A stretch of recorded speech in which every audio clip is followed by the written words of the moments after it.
한 3년 우리나라를 뒤덮었던 코로나 팬데믹이 많은 변화를 가져왔습니다.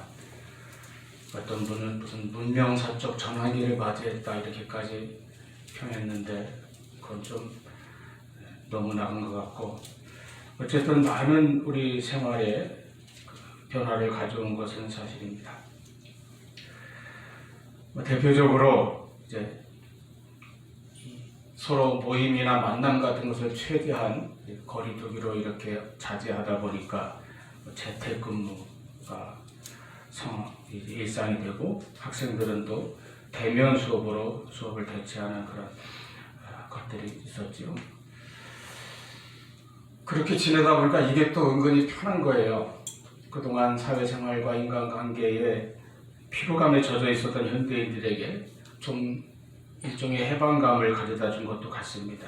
그래서 우리 혼자만의 생활에서 편안함을 찾고 누리는 그런 성향이 많이 번진 것 같습니다.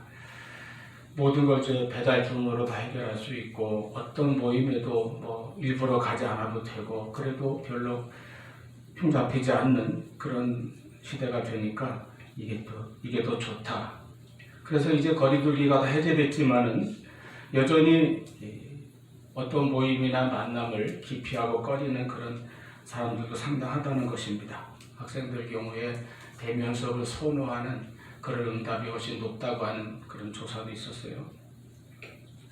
심지어 교회도 그런 이 비대면 예배의 편안함에 길들여지다 보니까 이제 이게 더 좋다고 하면서 교회 출석을 좀 잘하지 않는 그런 신자들이 생겨서 출석 성도의 통계가 이건 좀 다르겠습니다만은 교도마다 한 24%가량 줄어들었다고 하는 그런 통계도 있습니다. 자, 그런데 그런 코로나 팬데믹도 막지 못한 게 하나 있어요. 뭔가 하면은 고향을 찾는, 이 명절날 고향을 찾는 귀성행렬입니다. 이거는 금년 이제 3년 만에 처음으로 거리두기 없이 자유롭게 이동이 허용되는 그런 해인데, 그 귀성행렬이 어마어마한 것 같아요. 코로나 이전과 거의 동일한 그런 모습을 보이고 있습니다. 한국교통연구원이 조사를 했는데, 추석 연휴 통행 실태 조사를 했는데, 추석 특별교통대책기간이 9월 8일부터 12일 동안인데요. 이 동안에 이동 인원을 3,017만 명으로 예측하고 있습니다. 3천만 명이면은 거의 민족의 대이동이라고 할 만하죠. 하루 평균 인원이 603만 명씩 이동한다고 하니까요. 차량으로 이거를 또 따져보면은 8일 하루에 574만 대가 서울을 빠져나간답니다. 고향 가기 위해서요. 9일에 609만 대, 10일에 758만 대 차량이, 그러니까 한 1941만 대가 고향을 찾아서 그냥 밀리는 그 도로를 가는 거죠. 예전이랑 거의 비슷하게 서울, 부산이 한 10시간, 목포에 10시간, 광주 9시간 이렇게 걸린다고 하니까 코로나 이전과 거의 동일한 정치 현상을 보이는 것 같습니다. 우리나라 전 인구의 75%, 4분의 3이 자기가 태어난 고향에 살지 못하고 타향에 살고 있다고 합니다. 그런 만큼 이런 민족의 고유한 명절을 맞이하면 추석이나 설날에 고향을 찾는 귀성행렬이 그렇게 많은 것이 어찌 보면 당연할 수 있습니다. 사실 천지 만물이 다 자기 고향이 있어서 고향으로 돌아갑니다. 물의 근원은 바다라고 볼 수 있죠. 그래서 비가 하늘에서 내리지만 그 비가 모여서 개울을 이루고, 그 개울이 강으로 흐르고, 강이 흘러서 바다로 다 돌아갑니다. 결국은 고향을 향해 가고 있어요. 불은 위로 항상 올라가는 그런 모습을 우리에게 보여주지 않습니까? 꽃이나 열매는 땅으로부터 왔기에 이제 가을이 되니까 결국은 하나둘 떨어져서 땅으로 돌아가고 땅에 묻히게 됩니다. 사람도 육신은 흙에서 왔기에 흙으로 돌아갈 것이고, 영혼은 하나님께로부터 왔기에 하나님 앞으로 갈 것입니다. 그러므로 여러분, 고향은 내가 태어난 곳이고, 그리고 또한 장차 돌아갈 곳입니다. 생각해보면 전 인구가 전 세계 인구가 다 각자 자기 고향으로 이동하고 있다고 해도 과언이 아니에요. 인생 산다는 게 무엇입니까? 고향으로 가는 그 행렬을 이루어서 그 안에 나도 같이 가고 있다. 땅을 고향으로 삼은 사람은 땅으로 갈 것이고, 하늘을 고향으로 삼은 사람은 하늘로 이동하여 가고 있습니다. 그래서 우리가 이런 명절에 고향 찾는 인파를 귀성행렬이라 귀성객이라 이렇게 부르는데, 오늘 우리는 하늘나라, 하늘 본향을 나의 고향 삼은 신령한 귀성객들이고, 교회는 그 고향인 천국으로 가는 신령한 귀성열차인 것입니다. 우리는 다 본향을 찾는 사람들입니다. 하나님께서는 우리에게 이 땅의 고향을 찾게 하지 아니하시고 하늘의 본향을 찾게 하셨습니다. 하나님께서 아브라함을 처음 부르셨을 때에 창세기 12장 1절이죠.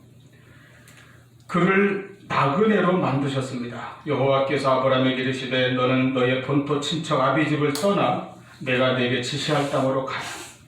하나님께서는 그가 이제까지 잘 살고 기반을 이루고 있었던 그 고향 본토 친척집을 떠나게 하셨습니다. 그리고 알지 못하는 낯선 땅으로 가게 하셨어요. 낯선 땅에 들어서는 순간 아브라함은 나그네가 되는 것입니다. 그는 이 땅에서 정처는 나그네로 살아갔습니다.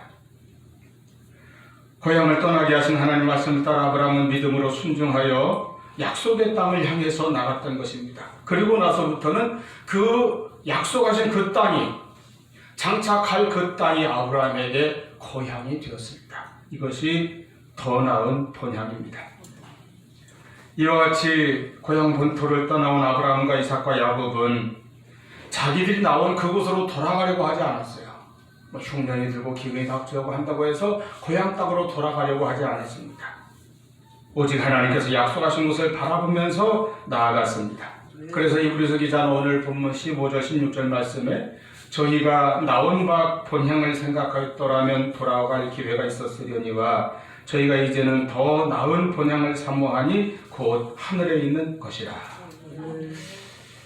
아브라함은 믿음의 조상입니다. 우리는 다 아브라함의 믿음의 후손들입니다. 그러므로 우리들도 아브라함처럼 이 땅의 고향을 떠나서 하나님이 가라 하시는 더 나은 본향으로 가는 사람들입니다. 하나님께서는 우리에게도 더 나은 본향을 사모하게 하십니다. 그래서 이 땅에서는 나그네로 살게 하시는 것입니다.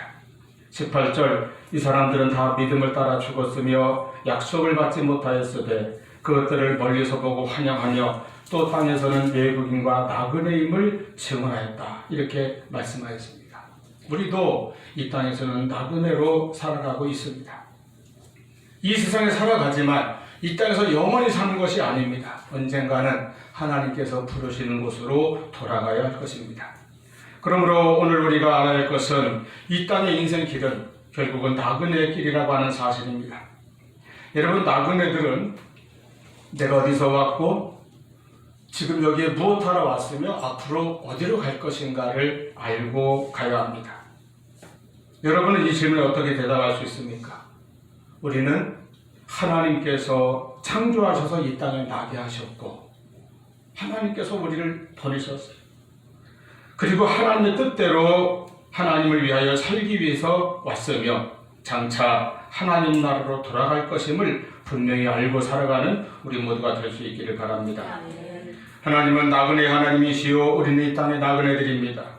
교회는 땅에서 나그네된 자들이 모여서 우리의 더 나은 본향인 하늘나라를 사모하며 살아가는 공동체입니다. 그러므로 우리는 이 사실을 철저히 고백할 때에 우리의 신앙생활을 바르게 할 수 있습니다. 이제 우리는 이 땅에서 더 나은 본향을 찾는 사람들로 살아갈 수 있기를 바랍니다. 그렇게 더 나은 본향을 찾는 사람들은 어떤 사람들입니까? 또 어떻게 살아갑니까? 첫째는 그 본향을 사모하는 마음이 있어야 합니다. 그래야 본향 사람이에요. 우리에게 고향은 언제나 그립고 가고 싶은 곳입니다. 저는 고등학생 때 이제 서울에서 이렇게 공부하기 위해서 고향을 떠났기 때문에 굉장히 향수병이라고 그러죠. 그게 심했어요. 학교 음악 시간에 그 이동진 누가 이은상 선생이 작성한 건가요? 내 고향 남쪽 바다. 우리 고향은 충청북도 바다도 없는 고향인데도 그 노래를 부르면 그 감정이 막 격해질 정도 그렇게 고향에 대한 마음이 좀 있었어요. 이렇게 고향은 언제나 그립고 가고 싶은 곳입니다. 만약에 고향을 사모하는 마음이 별로 없다면은 그는 이미 고향 사람이 아닌 것이죠. 거기 생각하면 지긋지긋하고 다시는 돌아가고 싶지 않다고 한다면은 마음으로는 이미 고향을 떠난 것입니다. 그런데 우리가 이렇게 사모하는 고향이 대부분은 시골 마을이잖아요.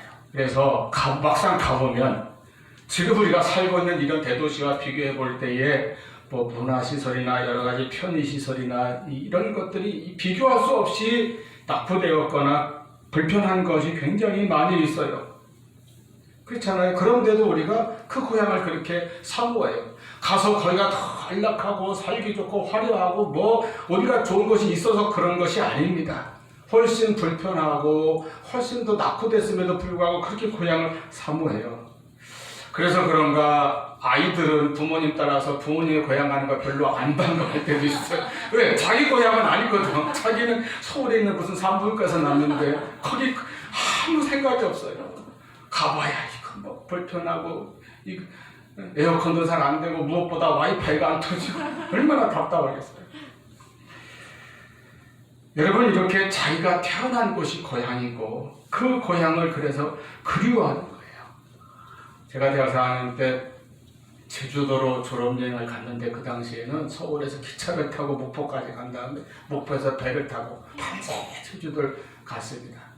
그래서 이제 영등포에서 기차를 타고 하루 종일 이제 목포까지 닥닥닥닥 가는데 제 앞자리, 기차 이렇게 서로 마주 보잖아요, 좌석이. 제 앞자리에 우리 그 지도 교수가 인솔차 이렇게 동행하셨는데 그 교수님 앞자리에 앉았어요.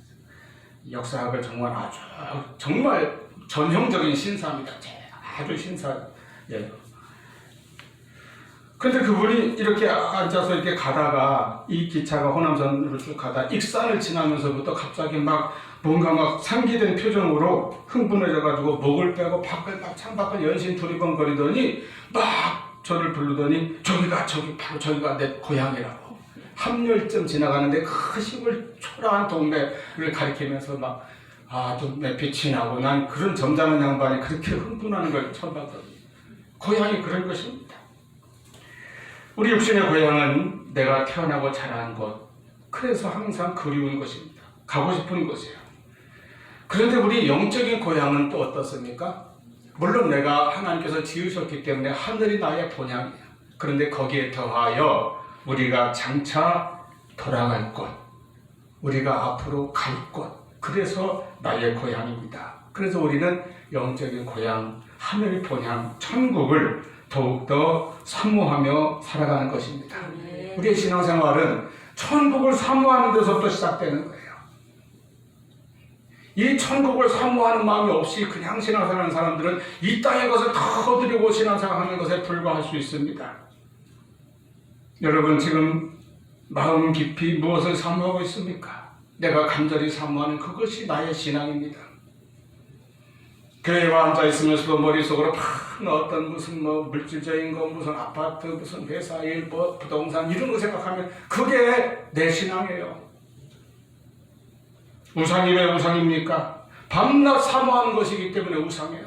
밤낮 그것이 내 마음을 지배해서 우상이에요. 밤낮 내가 그 앞에 굴복하기 때문에 우상입니다. 우리는 이 땅에서 나그네이기 때문에 모든 고생도 잠깐이고 모든 즐거움도 잠깐이라는 것을 알고 영원한 하늘 본향을 사모하며 나가시기를 바랍니다. 우리가 교회 나올 때 바로 이 마음을 가지고 나오는 것입니다. 하늘 본향을 사모하고 하나님을 사모하고 우리 아버지 하나님을 사모하고 우리 주님을 사모해서 우리가 교회에 모이는 것입니다. 여기 모여서 하늘 소식을 듣고 우리가 성경을 말씀을 통해서 하나님의 말씀을 듣는 것이 뭐예요? 아버지의 소식을 듣고 아버지의 그 말씀을 듣고 아버지의 마음을 알고 하늘 소식을 듣는 겁니다. 예수님의 십자가로 한 형제된 성도들이 모여서 한 가족을 이루고 교제를 나누고 기쁨과 소망을 함께 나누고 서로 위로하고 격려하며 서로 세워주는 것이 바로 교회입니다. 그래서 교회가 고향 같은 곳이에요. 우리가 객지 생활하다가 고달프고 병들고 힘든 일, 어려운 일 만나면 고향에 계신 부모님께 편지를 씁니다. 군대에서 혹독한 훈련에 시달리던 군인들은 고향에 계신 부모님께 편지를 씁니다. 그런 것처럼 이 세상에서 우리가 수고하고 무거운 짐을 지고 가다가 힘들 때마다 하늘 본향에 계신 우리 아버지 하나님께 편지를 쓰는 것이 바로 기도이고 예배입니다. 하늘 본향을 사모해서 아버지 집을 사모해서 하나님의 말씀과 그 은혜를 늘 사모하는 마음으로 우리가 교회에 나오고 또 여기에서 생임을 얻어서 이 세상에 돌아가 나그네 인생에서 승리하는 복된 생활을 하는 우리 모두가 될 수 있기를 축원합니다. 두 번째로 하늘 본향을 찾는 신앙은 이 땅에서 나그네로 살아가기 때문에 이 땅에 속한 모든 정과 욕심을 이기고 끊어버리고 살아가는 신앙입니다. 오늘 베드로전서 2장 11절 말씀에 사랑하는 자들아 거류민과 나그네 같은 너희를 권하노니 영혼을 거슬러 싸우는 육체의 정욕을 제어하라 말씀하였습니다. 성도들은 이 땅에서 나그네입니다. 그렇기 때문에 우리가 나그네 여정길에는 그냥 거추장스러운 많은 무거운 짐 지고 갈 필요가 없어요. 고달프기만 할 뿐입니다. 많은 사람들이 이 땅에 더 많은 것을 쌓아두기 위하여 그 짐을 점점 늘리면서 많은 마음의 정과 욕심의 무거운 짐을 지고 스스로 허덕이며 살아갑니다. 더 많은 것을 움켜쥐려고 살아가기 때문에 삶이 고달프고 짐이 더 무거워집니다.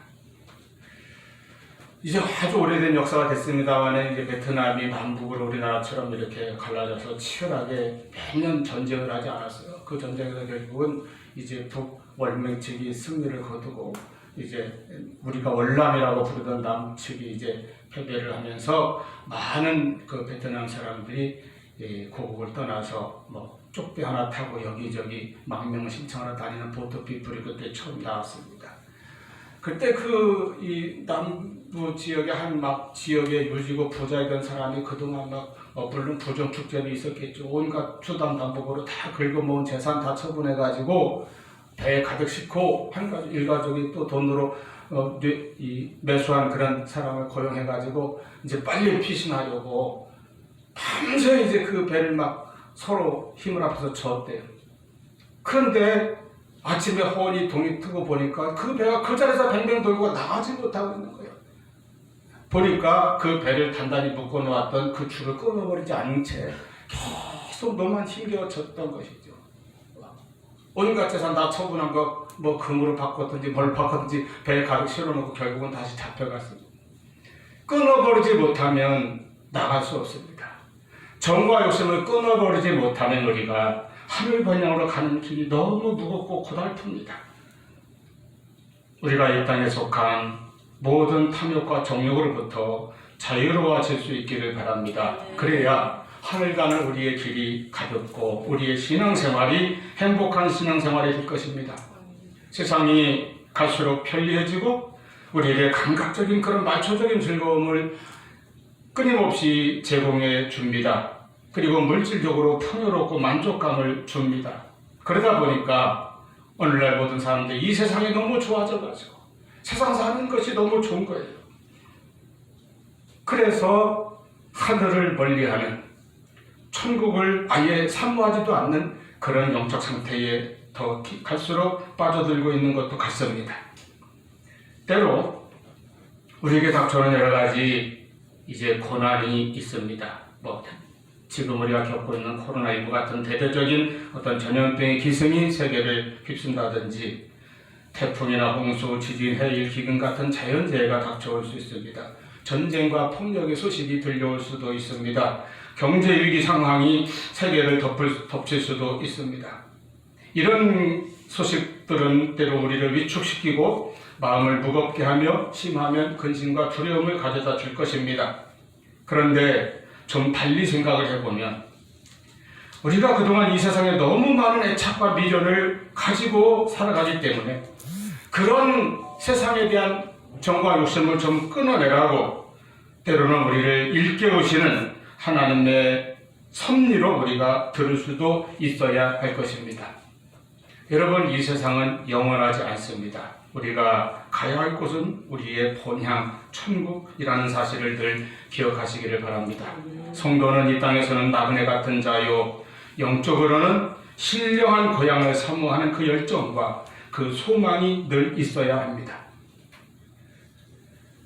이런 명절을 맞이해서 많은 사람들이 아무리 고생스럽고 길이 멀고 막히더라도 부모님이 기다리시는 고향을 찾아 귀성길을 가듯이 우리가 이 땅에서 하나님 나라를 날마다 사모하며 그 열심과 소망을 가지고 살아갈 때에 모든 정과 욕심을 늘 끊어버리는 그런 훈련에 승리하면서 살아가는 우리 모두가 될 수 있기를 바랍니다. 아멘. 세 번째로 본향을 향해 나아가는 성도의 신앙은 그 천국에 대한 소망과 확신이 분명해야 됩니다. 나는 천국 간다. 천국에는 나를 기다려주시는 하나님 아버지가 계시고 나를 알아봐 주시고 영접해 주실 우리 주 예수님이 계시다고 하는 이 소망이, 이 확신이 우리에게 분명해야 된다는 것입니다. 나는 천국 간다. 여러분, 우리가 고향에 돌아가면 거기에 누군가가 부모님이 계시든 아니면 예전에 알던 이웃 사람이 있든 누군가가 나를 알아주고 반겨주며 영접할 때 그 고향이 정겹고 푸근하고 그래서 우리가 고향을 갑니다. 산은 옛산이고 땅은 옛땅 그대로인데 아무도 알아주는 이 없고 그냥 낯설기만 하다면 어찌 고향이겠습니까? 우리가 하늘 본향을 생각할 때에 하나님께서 나를 기다리시고 우리 주님께서 나를 지금도 바라봐 주시고 앞서간 우리의 믿음의 형제들이 성도들이 기다린다고 생각할 적에 우리가 하나님 나라를 더욱더 사모하며 나가게 될 것입니다. 이 시간 우리가 내가 사는 이 길이 끝나는 날 천국에 반드시 갈 수 있다고 하는 그 땅에서 아버지 하나님과 주님을 만날 것이라고 하는 확신을 다시 한번 깨닫고 이 구원의 확신을 마음에 깊이 새길 수 있기를 바랍니다. 이런 소망을 가질 때에, 천국에 대한 분명한 확신과 소망을 가질 때에 우리가 때때로 이 세상 현실 생활 속에서 어떤 고통과 고난을, 어떤 힘겨운 일을 만날 때에도 그것을 이겨낼 수 있는 그런 놀라운 영적인 힘을 얻게 될 것입니다. 다 아시는 대로 제가 지난 주간에 이제 우리 한국교회에 몇 군데 순교제를 쭉 이렇게 방문하고 돌아왔어요. 1박 2일이나 많이는 가지 못한 6군데 순교제를 쭉 돌아봤는데 그걸 정리하면서 또 어떤 분의 말씀으로 제가 이 힌트를 얻어가지고 정리해보니까 한국 기독교가 한국에서 크게 세 차례의 대대적인 박해를 겪은 시기가 있었죠. 구한말의 대원군 그 쇄국 정책으로 인한 박해, 신유 사옥이라고 불릴 정도로 아주 대대적인 그런 핍박이 있었는데 이것은 이제 가톨릭에 국한된 이야기입니다만은 그다음에 이제 개신교 경우는 일제 시대 때 이제 그 당시만 해도 3.1운동을 거의가 기독교인이 주도했다시피 할 정도로 33인 중에서 16인가 17분이 기독교인이니까요. 이 기독교가 굉장히 민족의식이나 독립운동에 앞장서던 시대이기 때문에 요난히 핍박을 많이 받고 나중에는 이제 신사 참배 문제 때문에 많은 우리 선조들이 고난과 핍박을 받고 고를 치르고 고문을 당하고 순교를 당하고 이런 시기가 있었습니다. 그리고 이제 6.25 때 많은 순교자가 발생하였죠. 이런 그 시대마다 이런 환난과 핍박의 시대를 혹독하게 겪을 때에 그 핍박을 이겨낼 수 있는 힘이 무엇인가? 물론 거기에 굴하고 이런 분들도 있긴 있겠지만은 우리 한국교회는 그러나 그런 고난 속에서도 꿋꿋하게 신앙을 지키고 믿음의 순수함을 지키고 가시밭의 백화파처럼 그 핍박 속에서 더 예수 향기를 바라며 여기까지 나온 아름다운 순교의 전통이 있습니다. 이 비결이 무엇인가? 그 힘의 비결이 무엇인가를 어떤 분이 좀 이렇게 논문을 쓴 것이 있다고 해요. 그 결론이 이것입니다. 그 고난과 핍박을 이겨낼 수 있는 궁극적인 힘은 천국에 대한 믿음과 확신 그리고 소망이었다. 천국을 바라보기 때문에 이 땅에서 어떤 고난과 고통을 모진 시대를 겪는다 할지라도 견디고 인내하며 이겨내고 승리할 수 있었다는 것입니다. 여러분, 이러한 믿음 위에 우리 모두가 굳게 설 수 있기를 바랍니다. 내가 이 세상에서 물론 약하고 넘어지고 힘들 때도 하나님 아버지께서 나를 긍휼히 여겨주시고 그때마다 우리에게 힘주시고 도와주실 것입니다. 그런데 우리가 이제 하늘나라에 갈 때에 하나님 아버지께서 우리를 알아봐 주시고, 뭘로 알아봐 주십니까? 내가 믿는 믿음 때문에 알아봐 주시는 거예요. 내가 가진 예수 신앙 때문에, 십자가 복음 가지고 나갈 때 하나님이 알아봐 주시는 겁니다. 내가 무슨 세상에서 유명한 자 되고 석박사를 따고 무슨 뭐 대단하고 어마어마한 재산을 가지고 그거 금덩어리 싸들고 가서 알아봐 주시는 거 아니에요. 하나님 우리를 알아봐 주시는 건 딱 한 가지입니다. 우리 안에 있는 예수 믿음, 이 구원받은 신앙 하나 가지고 가면 하나님이 나를 알아봐 주시고 우리 주님이 나를 영접해 주시는 놀라운 은혜를 우리가 받게 될 것을 믿으시기를 바랍니다. 영접하는 자, 곧 그 이름을 믿는 자들에게는 하나님의 자녀가 되는 권세를 주셨으니 우리가 주님을 믿고 영접할 때 하나님 자녀로 하나님 나라에 들어가는 거예요. 자녀가 자기 집에 가면 영접받는 거죠. 자녀가 아버지 집에 돌아가면 얼마나 환영을 받겠습니까?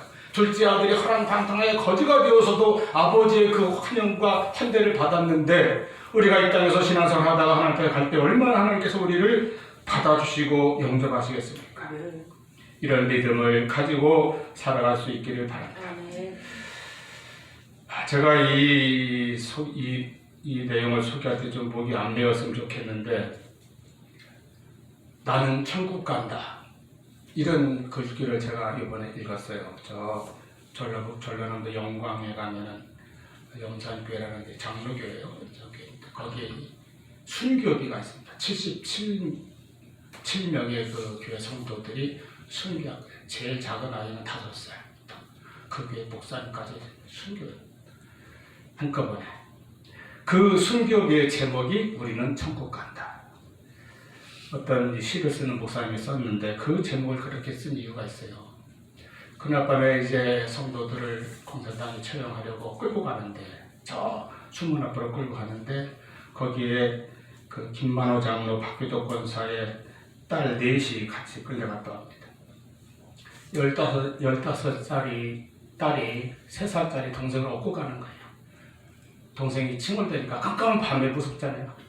언니가 한 말이 이것입니다.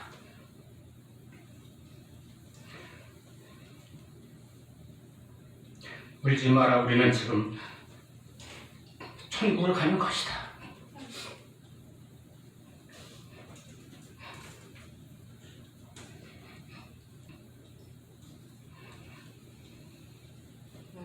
울지 마라, 우리 지금 천국 가는 길이다. 여러분, 이런 믿음을 가지고 살아갈 수 있기를 바랍니다. 이 믿음이 있기 때문에 세상에 어떤 일을 당할지라도 오직 소망과 믿음 안에서 우리가 승리하며 인내하며 나갈 수 있을 것입니다. 우리는 모두 하늘 본향을 향해 나아가는 성도들입니다. 하나님 아버지께서 우리를 나그네로 만드셨고 나그네로 살다가 그 인생 다 하는 날 내 집에 오거라, 내가 너를 맞이할 것이다 약속하신 그 아버지 앞으로 날마다 나아가며 주님과 동행하는 우리의 삶이 될 수 있기를 축원합니다.